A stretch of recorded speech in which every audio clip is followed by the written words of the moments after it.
अस्सलाम वालेकुम वरहमतुल्लाहि वबरकातुहू जी। मैं सैयद आफ्ताब अहमद मनवर। ਅੱਜ ਅਸੀਂ ਇੱਕ ਰਿਐਕਸ਼ਨ ਵੀਡੀਓ ਬਣਾ ਰਹੇ ਹਾਂ।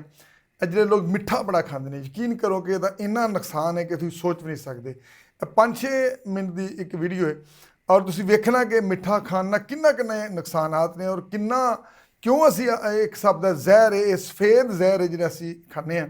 ਆਓ ਵੇਖਦੇ ਹਾਂ ਇਹਦੇ ਕੀ ਨੁਕਸਾਨ ਹੈ। ਡਾਕਟਰ ਸਾਹਿਬ को ਪੁੱਛਦੇ हैं और फिर ਤੁਹਾਨੂੰ ਪਤਾ ਲੱਗੇਗਾ ਕਿ ਮਿੱਠਾ ਇੱਕ ਤੇ ਮਾਲੀ और जानी नुकसान कितना है था।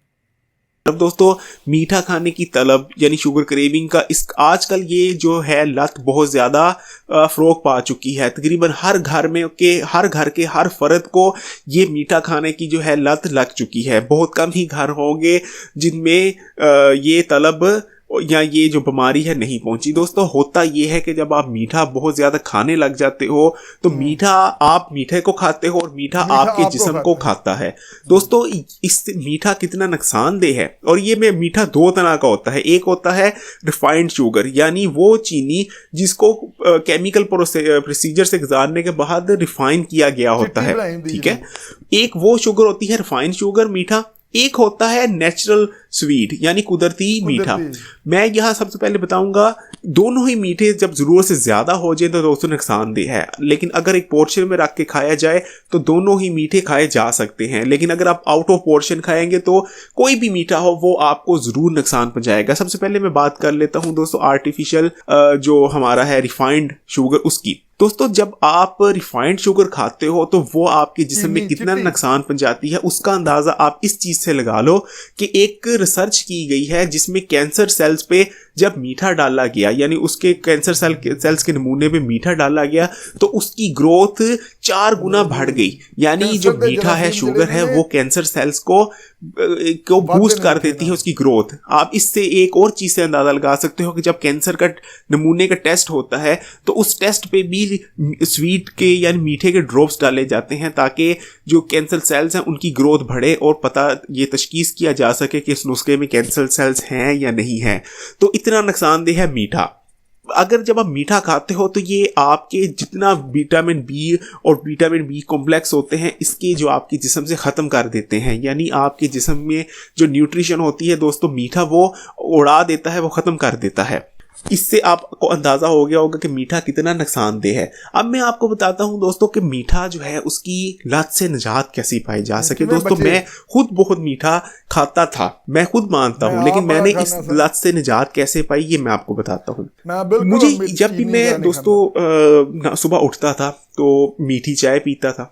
इसके अलावा दोपहर को मैं खाना खाने के बाद कुछ ना कुछ मीठा स्नैक लेता था। फिर तकरीबन 4-5 बजे मैं चाय के साथ बिस्किट खाता था। रात का खाना खाने के आधे घंटे बाद दोस्तों मैं कुछ ना कुछ मीठा लेता था। लेकिन मुझे खुद पता था इसका नुकसान क्या, और वो जब नुकसानात मेरी बॉडी पे जाहिर होना शुरू हुए तो मैंने कहा कि नहीं, अब मुझे इसको छोड़ना है। सबसे पहले आपको इरादा करना पड़ता है। उसके बाद आपने क्या करना है कि आपने दोस्तों देखना है कि मीठा खाना कि आपका जिस्म तो नहीं डिमांड कर रहा। जिस्म क्यों डिमांड करेगा? वो इसलिए डिमांड करेगा जो आपका खाना है उसमें प्रोटीन का पोर्शन या तो बहुत ज़्यादा है या बहुत कम है। दोस्तों, अगर आप अपने खाने में प्रोटीन का पोर्शन को मुतवाज़न कर दें तो आपका जिस्म खुद ही मीठा बहुत कम तलब करेगा। कैसे करना है दोस्तों? जब भी आप खाना खाएं तो उसमें ख्याल रखिए कि अगर आप बहुत ज़्यादा गोश्त खा रहे हो यानी प्रोटीन ले रहे हो तो तब भी आपका जिस्म जो है डिमांड करेगा खाने के बाद कि उसको कुछ मीठा दिया जाए। इसी तरह अगर आपके खाने में बहुत ज़्यादा दिनों तक प्रोटीन नहीं होगा तब भी आपका जिस्म जो है उस प्रोटीन की कमी को पूरा करने के लिए डिमांड करेगा मीठे की। कमी तो नहीं पूरी होती मीठा खाने से, लेकिन जस्ट एक जो है रिएक्शन के तौर पे एक डिमांड होगी जिस्म की कि आपको उसको तलब होगी मीठे की।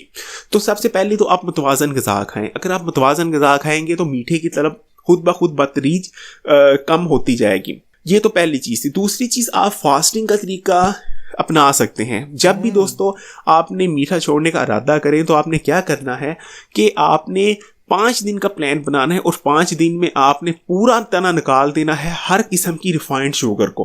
मैं रिफाइंड शुगर कह रहा हूँ यानी वो चीनी जो सफ़ेद चीनी होती है उसको चाय में मत डालिए। कुछ ऐसा मीठा ना खाइए जिसमें रिफाइंड शुगर हो, बल्कि इसकी अल्टरनेट आप क्या करें कि आप मीठे फल खाएं।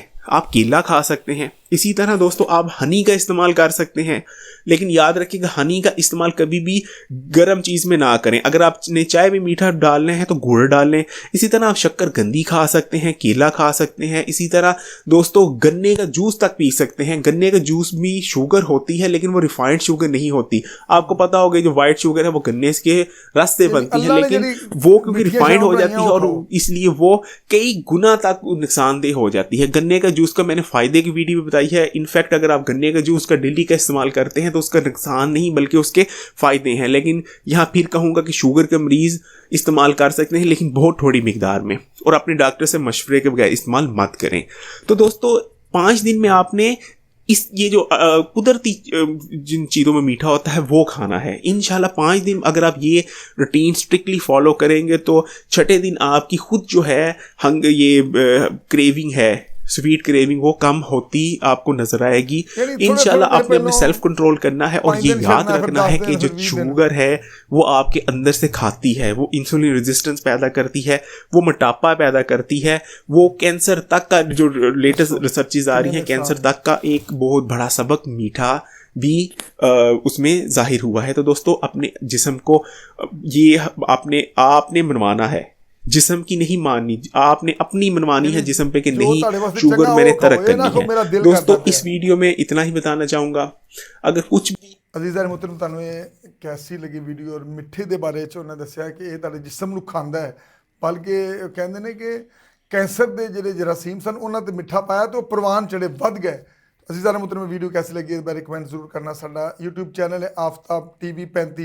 अगर अच्छा लगा तो साडे चैनल को सबसक्राइब करो, लाइक शेयर करो और ये नेकी समझ के दूसरों तक पहुँचाओ ताकि दूसरे भी इस तो फ़ायदा उठा सकन। अस्सलाम वालेकुम वरहमतुल्लाहि वबरकातुहू।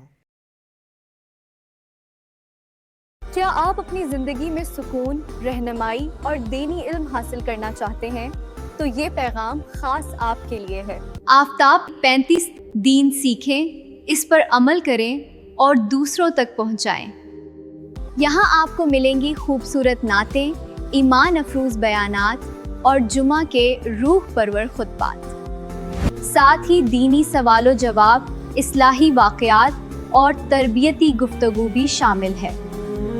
अगर आप चाहते हैं कि आपकी औलाद दीन से जुड़ी रहे और घर में बरकत आए और आपको रोज़मर्रा मसाइल का हल कुरान और सुन्नत की रोशनी में मिले, तो अभी इस चैनल को सब्सक्राइब करें, बेल आइकन दबाएं और इस नेकी के सफ़र में शामिल हो जाएं। आफ्ताब 35 दीन सीखें, इस पर अमल करें और दूसरों तक पहुंचाएं।